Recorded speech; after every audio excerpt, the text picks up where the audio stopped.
ಬೇಂದ್ರೆಯವರ ಶ್ರಾವಣ ಕವಿತೆಯ ಮುಂದುವರಿದ ಭಾಗವಾಗಿ ಈ ಶ್ರಾವಣ ಕವಿತೆಯನ್ನು ಅವರ ನಾದಲೀಲ ಕವನ ಸಂಕಲನದಿಂದ ಆರಿಸಲಾಗಿದೆ.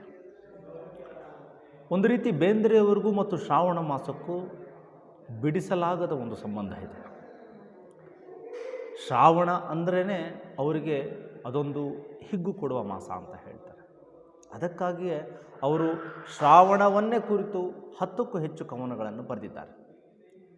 ಸಖಿಗೀತ ಕವನ ಸಂಕಲನದ ಚಿತ್ತಿಮಳೆಯ ಸಂಜೆ, ಶ್ರಾವಣ ವೈಭವ ಕವಿತೆ, ನಾದಲೀಲೆಯ ಅಗೋ ಅಲ್ಲಿ ದೂರದಲ್ಲಿ ಕವನ, 4 ತಂತಿಯ ಮತ್ತೆ ಶ್ರಾವಣ, ಶ್ರಾವಣದ ಹಗಲು, ಬಂದಿಕಾರ ಶ್ರಾವಣ, ಇವೆಲ್ಲ ಬೇಂದ್ರೆಯವರಿಗೆ ಶ್ರಾವಣದ ಬಗ್ಗೆ ಇರತಕ್ಕಂತಹ ಪ್ರೀತಿಯ ದ್ಯೋತಕ ಅಂತ ಹೇಳಿದ್ರೆ ತಪ್ಪಾಗಲಿಕ್ಕಿಲ್ಲ.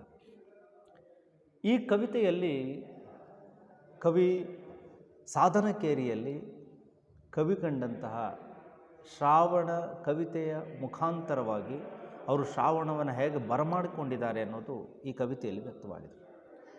ಶ್ರಾವಣ ಅಂದ್ರೇ ಬೇಂದ್ರೆಯವರಿಗೆ ಎಲ್ಲಿಲ್ಲದ ಒಂದು ಹಿಗ್ಗು.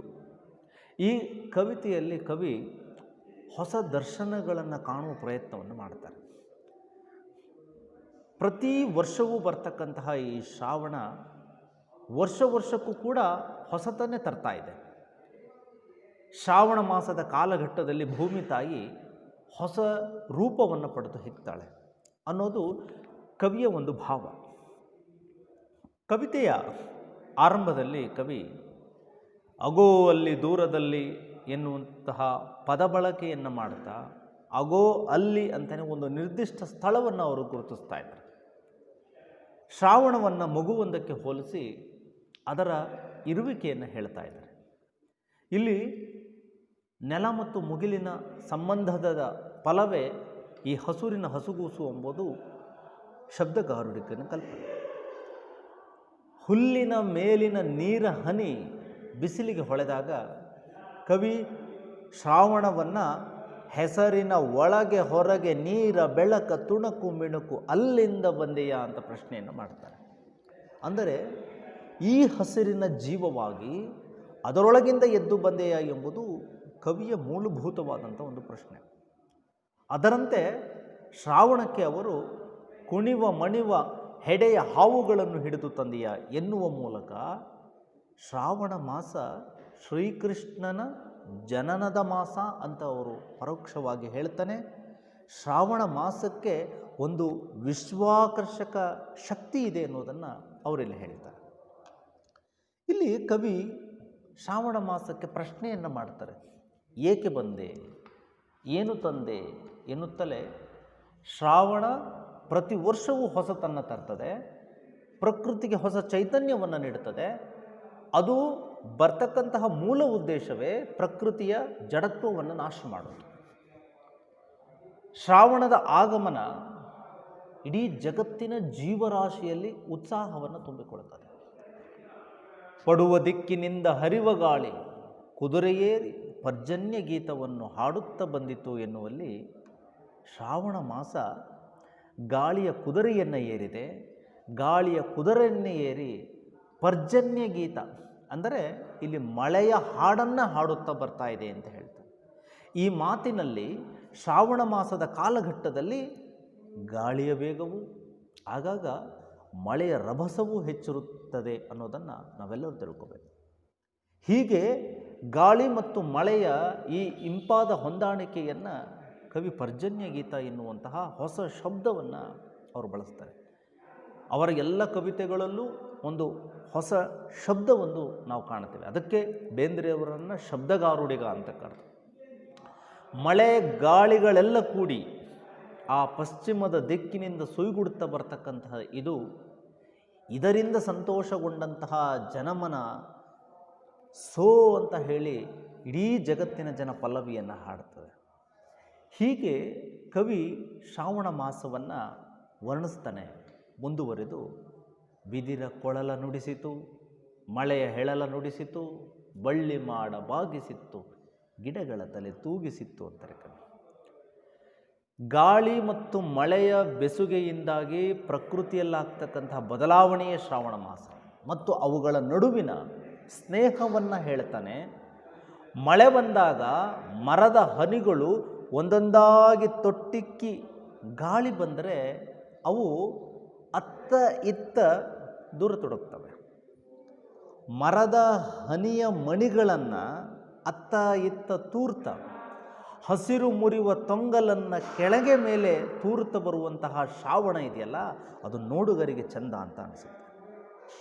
ಇದೇ ಸಂದರ್ಭದಲ್ಲಿ ಇದೇ ಶ್ರಾವಣ ಮಾಸದ ಕಾಲಘಟ್ಟದ ಎಲ್ಲೆಡೆ ಕಂಡು ಬರ್ತಕ್ಕಂಥ ಒಂದು ಚಿಕ್ಕ ಕಾಯಿ ಅಂದರೆ ಗುಳ್ಳುಗಂಜಿ ಮತ್ತು ಹಾವಸೆ. ಇವು ಶ್ರಾವಣ ಮಾಸದಲ್ಲಿ ಕಂಡು ಬರ್ತಕ್ಕಂಥ ಎರಡು ವಿಶೇಷ ವಸ್ತುಗಳು, ಗುಳ್ಳುಗಂಜಿ ಮತ್ತು ಹಾವಸೆ. ಇವು ಈ ಎರಡನ್ನು ಶ್ರಾವಣ ಈ ಗುಳ್ಳಗಂಜಿಯನ್ನು ತನ್ನ ಆಭರಣವಾಗಿ ಧರಿಸಿಕೊಂಡು ನಲಿಯುತ್ತದೆ ಅಂತಾನೆ ಕವಿ. ಗುಳ್ಳಗಂಜಿಯನ್ನು ತಾನು ಸುಂದರವಾಗಿರಲು ಆಭರಣವಾಗಿ ತೊಟ್ಟುಕೊಂಡು ನಲಿಯುತ್ತಾ ಶ್ರಾವಣ ಮಾಸ ಬರುತ್ತದೆ ಎನ್ನುವ ಕವಿಕಲ್ಪನೆ ಇದೆಯಲ್ಲ, ಅದು ಅಭೂತಪೂರ್ವವಾದಂಥ ಒಂದು ಕಲ್ಪನೆ. ಹೂ ಗಿಡಗಳೆಲ್ಲ ಚಿಗುರಿ ಒಮ್ಮೆ ಮಳೆ ಬರುತ್ತೆ, ಮತ್ತೊಮ್ಮೆ ನಿಂತು ಬಿಡುತ್ತದೆ. ಹೀಗೆ ಪ್ರಕೃತಿ ಆಡುವ ಈ ತುಂಟಾಟ ಇದೆಯಲ್ಲ, ಇದು ಕವಿಯ ಕಣ್ಣಿನಿಗೆ ಶ್ರಾವಣನ ಆಟ ಹೇಗೆ ಕಾಣ್ತಾ ಇದೆ ಅಂದರೆ ತುಂಟ ಬಾಲಕನ ಆಟದ ರೀತಿ ಕಂಡಿದೆ. ಅದಕ್ಕೆ ತರಳ ಅನ್ನುವಂತಹ ಒಂದು ಶಬ್ದವನ್ನು ಕವಿ ಬೇಂದ್ರೆಯವರು ಇಲ್ಲಿ ಬಳಸ್ತಾರೆ. ನಗುವ ತುಟಿಯ ನನೆದ ಎದೆಯ ತರಳ ನೀನು ಶ್ರಾವಣ, ಅಳಲು ನಗಲು ತಡವೇ ಇಲ್ಲ, ಇದಾವು ನಿನಗೆ ಆಟವೆಲ್ಲ, ಬಾರು ದಿವ್ಯ ಚಾರಣ, ತುಂಟ ಹುಡುಗ ಶ್ರಾವಣ. ಇಡೀ ಶ್ರಾವಣ ತುಂಟ ಹುಡುಗನಾದರೂ ಕೂಡ ಈತ ಬರೀ ತುಂಟನಲ್ಲ, ಅವನೊಬ್ಬ ದಿವ್ಯ ಜ್ಞಾನವನ್ನು ಹೊಂದಿದ ವ್ಯಕ್ತಿ ಎಂಬುದು ಕವಿಯ ಕಲ್ಪನೆ. ನೀನು ನಡೆದ ಬಂದ ಮಾಸ ಹೆಣ್ಣಿಗೆ ತವರು ಮನೆಯ ವಾಸ ಎನ್ನುವಾಗಿ ಇಡೀ ಶ್ರಾವಣ ಮಾಸ ಹೆಣ್ಣು ಮಕ್ಕಳಿಗೆ ಮುಖ್ಯವಾದಂಥ ಒಂದು ಮಾಸ. ಕಾರಣ, ಇದೇ ಶ್ರಾವಣ ಮಾಸದಲ್ಲಿ ಎಲ್ಲ ಹೆಣ್ಣು ಮಕ್ಕಳು ತಮ್ಮ ತವರು ಮನೆಗೆ ಹೋಗ್ತಾರೆ, ತವರು ಮನೆಯಲ್ಲಿ ವಾಸವಾಗಿರ್ತಾರೆ, ತವರು ಮನೆಯ ಆನಂದವನ್ನು ಅನುಭವಿಸ್ತಾರೆ. ಅದು ಶ್ರಾವಣ ಮಾಸ ಎಲ್ಲ ಹೆಣ್ಣು ಮಕ್ಕಳಿಗೆ ಸಂತೋಷವನ್ನು ನೂರ್ಮಡಿ ಮಾಡುವಂತಹ ಕಾಲ, ಹೆಚ್ಚಿಸುವಂತಹ ಕಾಲ. ಹಾಗಾಗಿ ಕವಿಯ ದೃಷ್ಟಿಯಲ್ಲಿ ಶ್ರಾವಣ ಮಾಸ ಇದೆಯಲ್ಲ, ಇದು ವಸಂತ ಮಾಸಕ್ಕಿಂತಲೂ ಕೂಡ ಹಿರಿದಾಗದದ್ದು ಎನ್ನುವಂಥದ್ದು. ಹಾಗಾದರೆ ಈ ಶ್ರಾವಣ ಮಾಸಕ್ಕೆ ತಂದೆ ತಾಯಿಗಳಿದ್ದಾರೆಯೇ? ಕವಿ ಹೇಳ್ತಾರೆ, ಹೌದು, ಶ್ರಾವಣ ಮಾಸಕ್ಕೂ ತಂದೆ ತಾಯಿಗಳಿದ್ದಾರೆ ಅಂತ. ಕವಿಯ ಕಲ್ಪನೆಯಲ್ಲಿ ಶ್ರಾವಣನ ತಂದೆ ಯಾರು ಅಂದರೆ ಮುದುಕ ಮುಗಿಲರಾಯ. ಆತ ಮೋಡಗಟ್ಟಿದ ಕಣ್ಣಿನವನು ಅಂತ ಕರೀತಾನೆ. ಈ ಮುದುಕ ಶ್ರಾವಣ ಎಂಬ ಮಗುವನ್ನು ಬಯಸಿ ತನ್ನ ಮುದಿ ವಯಸ್ಸಿನಲ್ಲಿ ತಡವಾಗಿ ಮಗುವನ್ನು ಪಡೆದಂಥವನು. ಹಾಗಾಗಿ ಕವಿಗೆ ಈ ಶ್ರಾವಣನ ತಂದೆಯನ್ನು ಮುದಿ ತಂದೆ ಅಂತ ಕರೀತಾನೆ. ಭೂಮಿ ತಾಯಿಯೇ ಶ್ರಾವಣನ ತಾಯಿ. ಅತ್ಯಂತ ಕಡು ಕಷ್ಟದಿಂದ ಬಿಸಿಲ ಬೇಗೆಯಲ್ಲಿ ಅವನನ್ನು ಹೊತ್ತು ಹೆತ್ತಿದಂಥವಳು ಈ ಭೂಮಿ ತಾಯಿ. ಶ್ರಾವಣ ಮಾಸ ಮುಗಿಲು ಮತ್ತು ಭೂಮಿಯ ಸಂಬಂಧದ ಫಲ. ಅವರಿಬ್ಬರ ದಾಂಪತ್ಯದ ಸಂಕೇತವೇ ಶ್ರಾವಣ ಎನ್ನುವಂತಹ ಮಗುವಿನ ಜನನ. ಶ್ರಾವಣವೇ ಜಗತ್ತಿಗೆ ಹೆಚ್ಚು ಸುಖ ಸಂತೋಷವನ್ನು ನೀಡಬಲ್ಲ. ಭೂಮಿಯ ತಾಪ ಕಡಿಮೆಯಾಗೋದಾಗಲಿ, ಮುಗಿಲರಾಯ ತನ್ನ ಮೋಡಗವಿದ ಕಣ್ಣಿನಿಂದ ನೀರನ್ನು ಸುರಿಸೋದಾಗಲಿ, ಈ ಎಲ್ಲ ವಿಸ್ಮಯಗಳು ಕೂಡ ಶ್ರಾವಣ ಮಾಸದಲ್ಲಿ ಕಾಣ್ತವೆ. ಈ ನೆಲ ಮತ್ತು ಮುಗಿಲಿನ ಕೋರನಾದಂಥ ಶ್ರಾವಣ ಇದನ್ನಲ್ಲ, ಈ ಶ್ರಾವಣನ ವರ್ಣನೆಯೇ ಕವಿಯ ಕಣ್ಣಿನಲ್ಲಿ ಒಂದು ಅಪರೂಪವಾದಂಥ ಹೋಲಿಕೆ. ಹಾಗಾಗಿ ಶ್ರಾವಣನಿಗೆ ಜಗತ್ತಿನಲ್ಲಿ ಎಲ್ಲಿಲ್ಲದ ಸ್ವಾಗತ. ಹೀಗೆ ಕವಿ ಇಡೀ ಶ್ರಾವಣ ಕವಿತೆಯಲ್ಲಿ ಆ ನಿಸರ್ಗದ ಚಲುವನ್ನು, ಮುಂಗಾರು ಮಳೆಯಿಂದ ಪುಳಕಿತವಾದಂತಹ ಪ್ರಕೃತಿಯ ಜೀವಂತಿಕೆಯನ್ನು ತನ್ನ ಶಬ್ದಮಂತ್ರದಿಂದ ಹಿಡಿದಿರ್ತಕ್ಕಂಥ ಪ್ರಯತ್ನವನ್ನು ಬೇಂದ್ರೆಯವರು ಇಲ್ಲಿ ಮಾಡಿದ್ದಾರೆ. ಹಾಗಾಗಿ ಬೇಂದ್ರೆಯವರಿಗೆ ಶ್ರಾವಣವನ್ನು ಕಂಡರೆ, ಶ್ರಾವಣ ಮಾಸವನ್ನು ಕಂಡರೆ ಅಷ್ಟು ಅವರಿಗೆ ಇಷ್ಟವನ್ನು ಪಡ್ತಾರೆ. ಆ ಮುಖೇನವಾಗಿ ಶ್ರಾವಣವನ್ನೇ ಕುರಿತು ಸುಮಾರು 10ಕ್ಕೂ ಹೆಚ್ಚು ಪದ್ಯಗಳನ್ನು ಶ್ರಾವಣವನ್ನೇ ಕುರಿತು ಬರೆದಿರ್ತಕ್ಕಂಥದ್ದು. ಕವಿಗೆ ಶ್ರಾವಣದ ಮಾಸದ ಬಗೆಗಿರಬಹುದಾದಂತಹ ಪ್ರೀತಿಯನ್ನು ಈ ಕವನದ ಮುಖಾಂತರವಾಗಿ ನಾವು ನೋಡಬಹುದು. ಇಷ್ಟು ಬೇಂದ್ರೆಯವರ ಶ್ರಾವಣ ಮಾಸದ ಒಂದು ತಾತ್ಪರ್ಯ.